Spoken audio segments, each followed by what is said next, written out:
প্রিয় শিক্ষার্থী বন্ধুরা, আশা করি তোমরা ঘরে আছো, সবাই ভালো আছো, সুস্থ আছো। ভালো থেকে সুস্থ থেকে বাসায় পড়ালেখা চালিয়ে যাচ্ছ। কারণ তোমরা জানো যে আমাদের স্কুলে বিআরআই গাজীপুর স্কুলের উদ্যোগ নিয়েছে যে 20 তারিখের পরে একটা পরীক্ষা নেওয়া হবে। তো তোমরা বাসায় পরীক্ষার জন্য প্রস্তুতি নিতে থাকো। আমি আজকে নবম দশম শ্রেণীর হিসাব বিজ্ঞানের 10ম অধ্যায় যেটা রয়েছে আর্থিক বিবরণী, এটা আজকে আমি তোমাদেরকে শেখানোর চেষ্টা করব। আমাদের হিসাব বিজ্ঞানের মানবন্টনের যে সিলেবাস রয়েছে সেটা কিন্তু ক বিভাগ 2টা সৃজনশীল 10 দুগুণ 20, আর খ বিভাগ থেকে আর অন্য থেকে দিতে হবে আরও 5টা, এই হলো মোট 7টা, 7×70। তো আর্থিক বিবরণী যে ক বিভাগে যে 2টা অঙ্ক থাকে, এই অঙ্ক 2টা কিন্তু বাধ্যতামূলক, 2টা দিতেই হবে। আর তোমরা যারা আছো নবম দশম শ্রেণীর ছেলেমেয়েরা যারা এসএসসি পরীক্ষা দেয়, তারাও দেখেছি যে এই চ্যাপ্টারটাতে একটু সবাই দুর্বল। কেউ কেউ তোমরা আমাকে ফোন দিয়েছ, মেসেঞ্জারে জানিয়েছো যে স্যার 10ম অধ্যায়টা একটু করাইলে ভালো হইতো। এই জন্য আমি আজকে 10ম অধ্যায়টা করাবো। তো 10ম অধ্যায়টা আর্থিক বিবরণী। এটা আমরা জানি যে আর্থিক বিবরণীর 3টি ধাপ রয়েছে। 1 নম্বর ধাপ বিষয়াদায় বিবরণী, 2 নম্বর মালিকানা সত্ত্ব বিবরণী, আর 3 নম্বর হলো আর্থিক অবস্থার বিবরণী। এই 3টি বিবরণী আমরা নবম দশম শ্রেণীতে পড়ব। ইন্টারমিডিয়েটে আরও আছে, এটা আমরা পরে জানব। তো এই 3টা বিবরণীর প্রথম যে বিবরণীটা বিষয়াদায় বিবরণী, এইখানে কিন্তু আমরা আবার 3টা ধাপ জানি। প্রথম ধাপে নিট বিক্রয় মাইনাস বিক্রিত পণ্যের বের হয় মোট মুনাফা। এরপরে মোট মুনাফার সাথে পরিচালন আয় যোগ পরিচালন ব্যয় বিয়োগ বের হলো পরিচালন মুনাফা। পরিচালন মুনাফার সাথে অপরিচালন আয় যোগ অপরিচালন ব্যয় বিয়োগ বের হবে নিট মুনাফা। তো আমরা আজকে এই বিষয়াদায় বিবরণীর 3টি ধাপের প্রথম ধাপটি সবাই শেখার চেষ্টা করব। তো প্রথম ধাপটি হলো মোট মুনাফা বা মোট লাভ অথবা মোট ক্ষতি হতে পারে, এটা আমরা নির্ণয় করব। এই মোট লাভ বা মোট ক্ষতি নির্ণয় করার জন্য যে জিনিসগুলো তোমাদের জানা দরকার, বোঝা দরকার, যেগুলো মুখস্থ করা দরকার, বোঝাও দরকার, সেই বিষয়গুলো আমি প্রথমে তোমাদেরকে বোর্ডে লিখে দিচ্ছি। সবাই খেয়াল করো। এদিকে আমি একটা অঙ্ক লিখেছি, এটা আমি পরে তোমাদেরকে সমাধান করাই দিব। আগে আমি কিছু জিনিস দিচ্ছি। দেখো, 1 নম্বরে আমি দিচ্ছি নিট ক্রয়। নিট ক্রয়টা আমরা পাবো, ধরো এটা টাকা, ক্রয়ের সাথে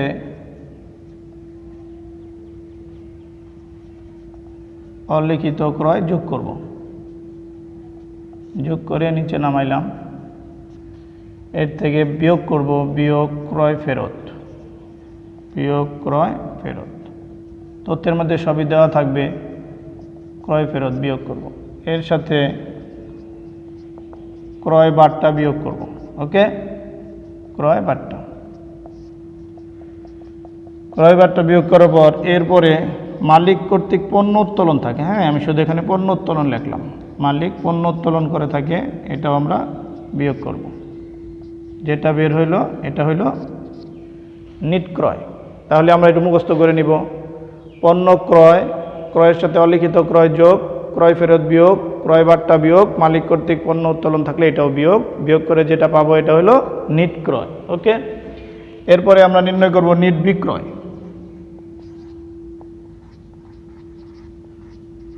নিট বিক্রয়, নিট বিক্রয় করব। দেখো, বিক্রয় যোগ অলিখিত বিক্রয় যোগ করে নিচে নামাবো। এরপরে এখান থেকে বিক্রয় ফেরত বাদ দিব, বিক্রয় ফেরত বাদ দেওয়ার পর বিক্রয় বার্তাও বাদ দিব, বিয়োগ বিক্রয় বার্তা। তাহলে যেটা বের হলো এটার নাম নিট বিক্রয়। বুঝতে পেরেছ? তাহলে আমরা পেলাম নিট ক্রয়, নিট বিক্রয়। এরপরে দেখো 3 নম্বরে আমরা বের করব বিক্রিত পণ্যের ব্যয়। বিক্রিত পণ্যের ব্যয় আমরা এখানে দিই। প্রথমে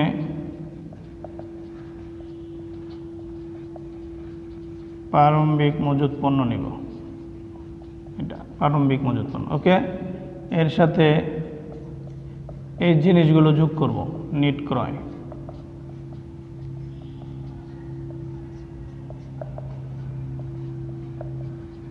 ক্রয় পরিবহন, এটাও যোগ করব,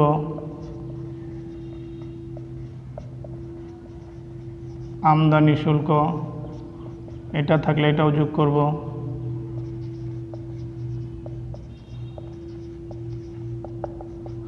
জাহাজ ভাড়া থাকলে যোগ করব, মজুরি থাকলে যোগ করব, ডক চার্জ এটা থাকলে যোগ করব, জ্বালানি থাকলে যোগ করব। ওকে, অর্থাৎ প্রারম্ভিক মজুত পণ্য, ক্রয় পরিবহন, আমদানি শুল্ক, মজুরি, ডক চার্জ, জাহাজ ভাড়া, জ্বালানি, এগুলো হলো প্রত্যক্ষ খরচ। এই খরচগুলো সবগুলো নিচে নিচে বসায় যোগ করবো। এগুলো সব যোগ করলাম, বুঝতে পেরেছ? এই যে সবগুলো যোগ করে, সবগুলো যোগ করে যেটা পাবো এটা থেকে সমাপনী মজুত পণ্য বিয়োগ করে দিব। দেখো, বিয়োগ সমাপনী মজুত।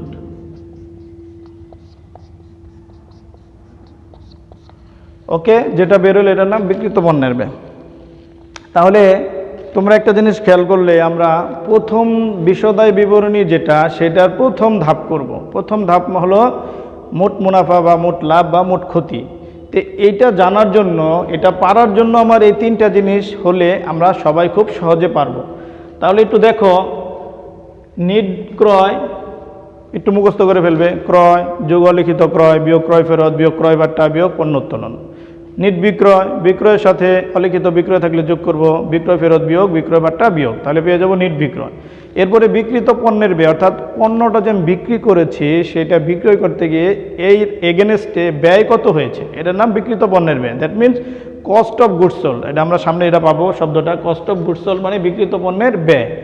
বিক্রিত পণ্যের ব্যয়টা প্রারম্ভিক মজুত, নিট ক্রয়, ক্রয় পরিবহন, আমদানি শুল্ক, মজুরি, ডক চার্জ, জাহাজ ভাড়া, জ্বালানি, এগুলো আমার মুখস্থ, তোমরা এভাবে মুখস্থ করে ফেলবে। প্রত্যক্ষ খরচ, দ্যাট মিনস প্রারম্ভিক মজুত পণ্যের সাথে প্রত্যক্ষ খরচগুলো যোগ করে সমাপনী মজুত পণ্যটা বিয়োগ করে দিব। তাহলে যেটা বেরোবে এটার নাম কি? বিক্রিত পণ্যের ব্যয়। এই যে আমরা নিট বিক্রয় পেয়েছি, দেখো নিট বিক্রয় থেকে বিক্রিত পণ্যের ব্যয় বাদ দিলেই আমরা পেয়ে যাব মোট লাভ বা মোট ক্ষতি। তাহলে আমরা একটু পাশে একটা অঙ্ক লিখেছি, তোমরা একটু খেয়াল করো।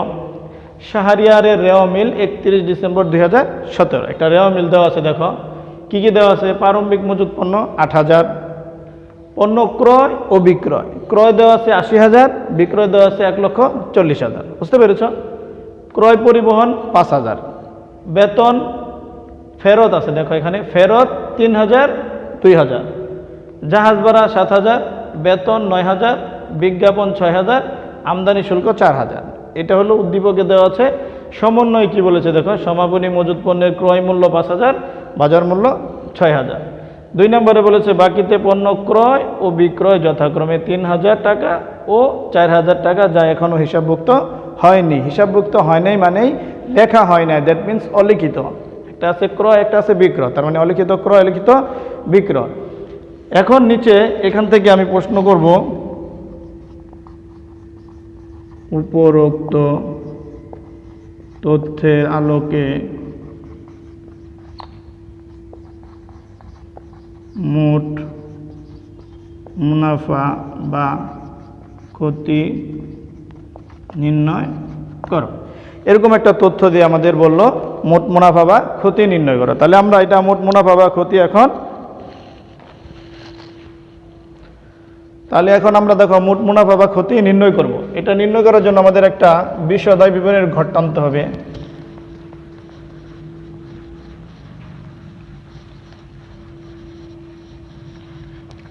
দশম অধ্যায়ের যে চ্যাপ্টারটা, এটা কিন্তু খুব জটিল। তোমরা একটু সবাই ফলো করবে, দেখবে। যদি মনোযোগের সাথে দেখো তাহলে ইনশাল্লাহ তোমরা অবশ্যই পারবে। ওকে, তাহলে দেখো আমি এখানে লিখেছি মিস্টার শাহরিয়ারের বিশদায় বিবরণী, অর্থাৎ বিশদায় বিবরণীর মাধ্যমে আমরা মোট লাভ বা মোট ক্ষতিটা নির্ণয় করব। তো মোট লাভ বা মোট ক্ষতি নির্ণয়ের যে সূত্রটা, সেটা তো তোমাদের আগে বলেছি, যে নিট বিক্রয় মাইনাস বিক্রিত পণ্যের ব্যয়। তো তো নিট বিক্রয়টা কিভাবে নির্ণয় করব সেটাও তোমাদের প্রথমে দেখিয়েছি, যে বিক্রয় যোগ অলিখিত বিক্রয় বিয়োগ বিক্রয় ফেরত বিয়োগ বিক্রয় বার্তা। এভাবে আমরা এখানে যে অঙ্কটা আছে দেখো, এই অঙ্কটা থেকে আমরা এটা করব। এখানে দেখো প্রথমে আছে এখানে কি পণ্য ক্রয় ও বিক্রয়। তাহলে আমরা প্রথমে নিব বিক্রয়। দেখো বিক্রয় কত আছে বলো, 1,40,000, 1,40,000। এখান থেকে এখানে দেখো বলছে বাকিতে পণ্য ক্রয় ও বিক্রয় যথাক্রমে 3,000 ও 4,000 টাকা, যা এখনো হিসাবভুক্ত হয়নি। তার মানে কি লেখা হয় নাই। তাহলে বাকিতে পণ্য বিক্রয় হলো 4,000 টাকা, এটা এখনো লেখা হয় নাই। তাহলে সূত্রের মধ্যে আসবে বিক্রয়ের সাথে যোগ করব যোগ অলিখিত বিক্রয়। অলিখিত বিক্রয় কত, 4,000 টাকা। তাহলে এখানে লিখলাম 1,44,000। এরপরে আছে দেখো ফেরত আছে, ডেবিটে আছে 3,000 টাকা, ক্রেডিটে আছে 2,000 টাকা। ডেবিটে যেটা এটা হলো বিক্রয় ফেরত, আর যেটা ক্রেডিটে এটা হলো ক্রয় ফেরত। তাহলে বিক্রয় ফেরত বিক্রয় থেকে বাদ দিব। তাহলে দেখো বিয়োগ বিক্রয় ফেরত, বিক্রয় ফেরত 3,000 টাকা। বিক্রয় বার্তা নেই, তাহলে আমরা এই ঘরে নিয়ে আসি 1,41,000 টাকা। বুঝতে পেরেছ? এটা আমাদের কি বেরোইল, এটা নাম দিতে পারি নিট বিক্রয়। নিট বিক্রয় 1,41,000 যে টাকাটা, এটা হলো নিট বিক্রয়। এইখান থেকে আমরা বাদ দিব, বাদ বিক্রিত পণ্যের ব্যয়। ওকে, বিক্রিত পণ্যের ব্যয় নির্ণয়ের সূত্রটা আগে দিয়ে দিচ্ছি। প্রথমে আছে কি প্রারম্ভিক মজুত পণ্য। তো আমরা একটু রেওয়া মিলের মধ্যে দেখি, প্রারম্ভিক মজুত পণ্য আছে 8,000 টাকা। লিখে ফেলি প্রারম্ভিক মজুত পণ্য 8,000 টাকা। ওকে, এর সাথে আমরা লিখব নিট ক্রয়। নিট ক্রয়টা একটু বের করে নেই। দেখো ক্রয় আছে 80,000, তাহলে আমরা লিখি ক্রয় 80,000। এর সাথে লিখতে পারি যোগ অলিখিত ক্রয়। এখানে আছে দেখো, এই যে বাকিতে পণ্য ক্রয় ও বিক্রয়। ক্রয় হলো কত, 3,000 টাকা। তাহলে অলিখিত ক্রয় 3,000 টাকা। ওকে, তাহলে থাকবে কত, 83,000 টাকা। এখান থেকে বাদ দিব ক্রয় ফেরত। ক্রয় ফেরত এইখানে দেখো ক্রয় ফেরত আছে 2,000 টাকা। এই 2,000 টাকা এখান থেকে বাদ দিয়ে দিই, তাহলে থাকলো কত, 81,000 টাকা। তাহলে আমরা পাইলাম প্রারম্ভিক মজুত পণ্য, এরপরে পাইলাম নিট ক্রয়, এরপরে অন্য অন্য প্রত্যক্ষ খরচগুলো আসবে, যেমন ক্রয় পরিবহন। যেখানে দেখা যাচ্ছে ক্রয় পরিবহন আসবে, মজুরি আসবে, জাহাজ ভাড়া আসবে, হ্যাঁ, আমদানি শুল্ক আসবে। তাহলে আমরা এগুলো বসাই দিই। ক্রয় পরিবহন,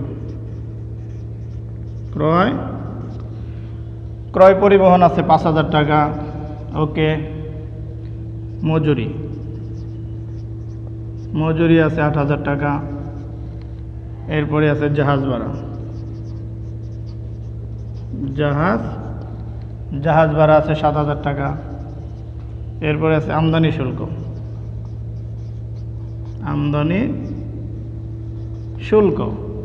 আমদানি শুল্ক আছে 4,000 টাকা।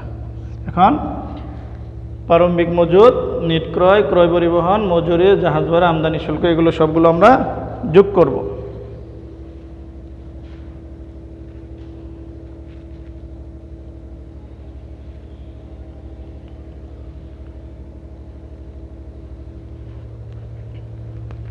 যোগ করে দেখো আসে, যোগফল আসে 1,13,000। ওকে, তাহলে আমরা জানি প্রারম্ভিক মজুত পণ্য, নিট ক্রয়, ক্রয় পরিবহন, আমদানি শুল্ক, অন্যান্য প্রত্যক্ষ খরচ যোগ করে যেটা বের হবে, এটার থেকে আমরা সমাপনী মজুত পণ্যটা বিয়োগ দিব। তাহলে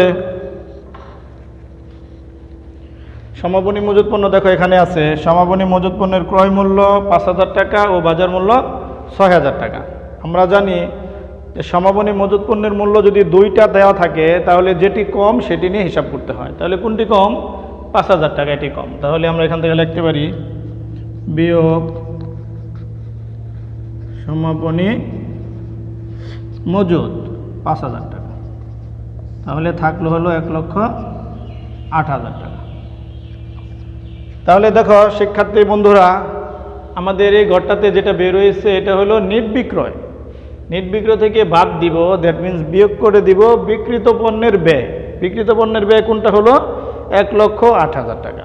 তাহলে 1,41,000 থেকে 1,08,000 টাকা বিয়োগ করে দিব, তাহলে আমাদের বের হয়ে যাবে 33,000 টাকা। তাহলে এটা বের হইল মোট মুনাফা। মোট মুনাফা যেটা আমাদের বলেছে, দেখো উপরোক্ত তথ্যের আলোকে মোট মুনাফা বা ক্ষতি নির্ণয় করো। আমাদের কিন্তু মোট মুনাফা হয়েছে।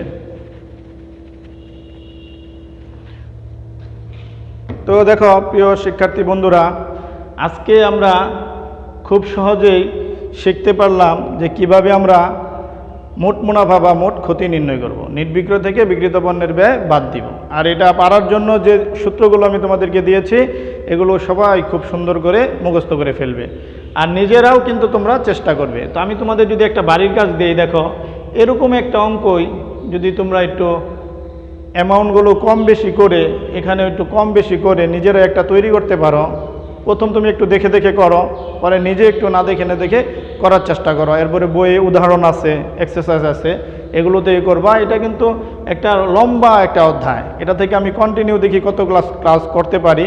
তো তোমরা সবাই ক্লাসগুলো দেখো, মনোযোগের সাথে দেখলে আমি মনে করি তোমরা অবশ্যই এটা বুঝতে পারবে, জানতে পারবে এবং নিজেরা সহজেই করতে পারবে।